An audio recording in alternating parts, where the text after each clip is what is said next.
কম হোক বা বেশি ক্ষমতা সম্পন্ন, পরিবার অনেক কষ্ট করে খেটে তাদের সন্তানদের পড়াশোনা করে।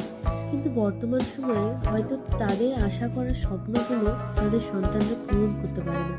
নিজের স্বপ্নটাকে বাতিল করে হয়তো তাদের স্বপ্নটাকে নিজের স্বপ্ন বানিয়ে নিয়েছে। চাতক পাখির মতো হাঁ করে চেয়ে বসে থাকে কখন সেই স্বপ্নটা তাদের পূরণ হবে। সে হার মানে না, অক্লান্ত কঠোর পরিশ্রম, সবার চোখের আড়ালে সকলের মন জয় করে চলার চেষ্টা করে, কোনো ফল মেলে না। হয়তো এই ছিল তার ভাগ্য, কিংবা হয়তো সে নিজের হাতেই তার নিজের ভাগ্যটা নষ্ট করেছে। অন্যের স্বপ্নকে নিজের স্বপ্ন হিসেবে বেছে নিজের শিক্ষা এক হাতে কাঁদাচ্ছে। হয়তো তার মাঝখানে সে নিজেই অজুহাত হয়ে দাঁড়িয়ে পড়ে। তার আত্মত্যাগ বা মেন্টাল হেলথের পরোয়া কেউই করে না। বাস্তবে মেয়েদের সর্বগুণ সম্পন্ন হওয়া খুব কঠোর। এই ইকুয়ালিটি মেনটেন করতে আর সেলফ ইন্ডিপেন্ডেন্ট হওয়ার চক্করে হয়তো সবচেয়ে বেশি চাপ পড়েছে নিজ বাসভবনে থাকা আনএমপ্লয়েড স্টুডেন্টদের মাথায়।